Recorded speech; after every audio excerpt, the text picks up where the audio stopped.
আসসালামু আলাইকুম, welcome back to my channel. আশা করছি আল্লাহর অশেষ রহমতে আপনারা সবাই ভালো আছেন এবং আমি এবং আমার ফ্যামিলির সবাই আলহামদুলিল্লাহ ভালো আছি।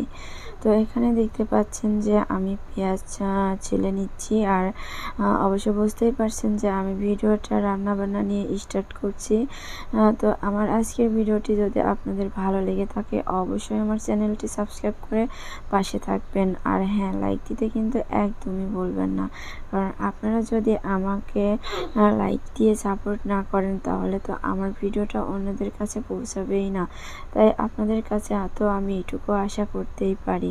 তো যাই হোক, এখানে দেখতে পাচ্ছেন যে আমি পেঁয়াজগুলো ছুলে নিচ্ছি এবং মাঝখান দিয়ে কেটে নিচ্ছি, তারপরে আমি কুচি কুচি করে কেটে নেব। আর হ্যাঁ, যারা আমার চ্যানেলটি অলরেডি সাবস্ক্রাইব করে দিয়েছেন তাদেরকে অসংখ্য ধন্যবাদ আমাকে সাপোর্ট করার জন্য। আমি আশা করছি এভাবে আমাকে প্রতিনিয়ত সাপোর্ট করে যাবেন, যাতে করে আমি সফলতা অর্জন করতে পারি। যেহেতু আমরা নতুন ইউটিউবার, সেহেতু আপনাদের সাপোর্ট আমাদের অনেক বেশি প্রয়োজন। তো যাই হোক, এই যে দেখতে পাচ্ছেন যে আমি আপনাদের সাথে কথা বলতে বলতে আমার পেঁয়াজগুলো ছিলে নেওয়া হয়ে গিয়েছে। এখন আমি পেঁয়াজগুলো কুচি করে কেটে নেব। আর কথা হচ্ছে, আমি এই পেঁয়াজগুলো দিয়ে কী রান্না করব। আজকে যেহেতু ফ্রাইডে, তো আমার তো স্পেশাল কিছু রান্না করতে হবে। তো আমার হাজব্যান্ড বলল ফার্স্ট টাইমে যে আজকে গরুর গোশত এবং পোলাও রান্না করতে। তারপরে কিছুক্ষণ পরে আমি গরুর গোশত এবং পোলাও রান্নার প্রিপারেশনই নিয়ে নিয়েছি। অলরেডি আমার গোশত রান্না হয়ে যাচ্ছে।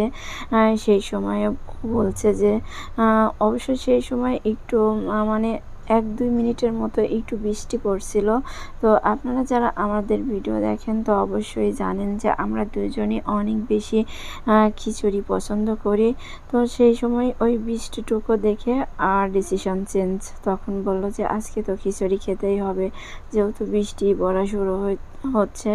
তো তারপরে আমি আমার মানে অনেকগুলো কাজ সামনে ছিল, যেমন আপিপাকে খাওয়াতে হবে, আরশিকে খাওয়াতে হবে। তো সেই ক্ষেত্রে আমি তখন ওকে বললাম তাহলে তো এখন পেঁয়াজ রসুন আমাকে ছেলে দিয়ে হেল্প করতে হবে, কারণ আমি তো খিচুড়ি রান্না করার প্রিপারেশন নেইনি, আমি পোলাও রান্না করার প্রিপারেশন নিয়েছি।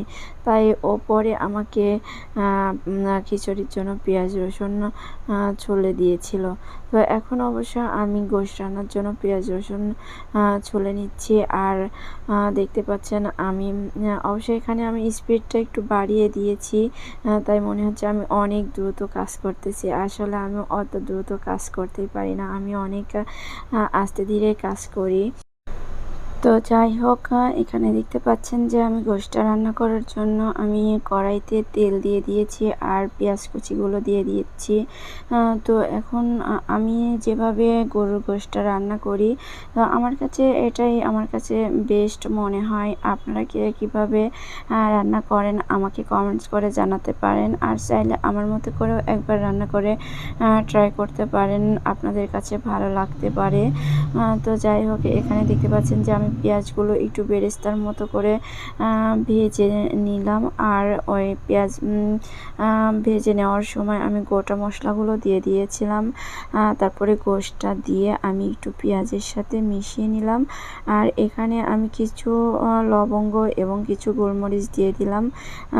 তারপরে আমি একটু নেড়ে চেড়ে একটু লবণ দিয়ে দিব। তো লবণটা দিয়ে দেওয়ার পরে আমি গুঁড়া মশলাগুলো অ্যাড করে দেব।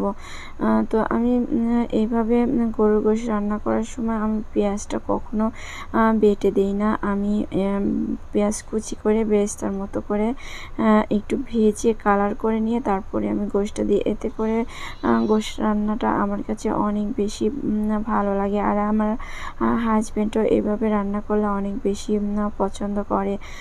তো যাই হোক, নিজের হাজব্যান্ড যেভাবে রান্নাটা পছন্দ করে, যেভাবে মানে তার কাছে ভালো লাগে সেভাবেই তো রান্না করতে হবে। আর শুধু তার কাছে না, আমার কাছেও ভালো লাগে। তো আজকে অবশ্য আরও একজনের কাছ থেকে আমার রান্নার প্রশংসা পেয়েছি। হ্যাঁ, সেটা হচ্ছে আর কেউ না, আমার নিজের বড় ভাই আসছিল। হঠাৎ করে, তার আসার কোনো কথাই ছিল না, তো হঠাৎ করেই চলে আসলো।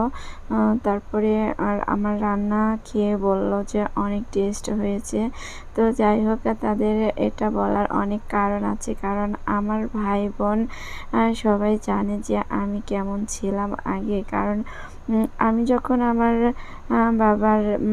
বাবা মায়ের সাথে থাকতাম, বা আমার মানে এক কথায় আমি অবিবাহিত অবস্থায় আমার বাবা মায়ের সাথে যতদিন থেকেছি, আমাকে দিয়ে আমার মা এক গ্লাস পানীয় পর্যন্ত ভরে খেতে দিত না। আমার মানে এটা কোনো প্রশংসা করার বিষয় না, জাস্ট আমি বলছি, আমাকে কখনো কোনো কাজ করতেই দেয়নি, আমার কাজ করার কথা বলেইনি, আমি কখনো কাজ করিনি।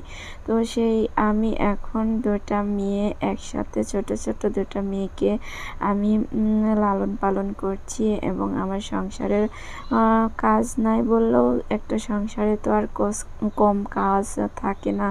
তো সম্পূর্ণ আমি নিজে একা হাতেই করছি। মাশাআল্লাহ, আমি মনে করি আমি এখন অনেক কাজ পারি, অনেক কিছু শিখছি। তো যাই হোক, আজকে আমার বড় ভাইয়ের আমার রান্নার প্রশংসা শুনে আমার কাছে অনেক ভালো লাগলো। এমনকি আমি গর্বের সাথে বলেছি, দেখতে হবে না কে রান্না করেছে। তো যাই হোক, এই কথা শুনে আফিফার বাবা তো একটু হেসেই দিল। তো তাই মানে আপনাদের সাথে একটু শেয়ার করলাম। তো আপনাদের সাথে কথা বলতে বলতে কিন্তু ভিডিও শেষ পর্যায়ে চলে আসছি। সবাই ভালো থাকবেন, সুস্থ থাকবেন, আমাদের জন্য দোয়া করবেন। আসসালামু আলাইকুম।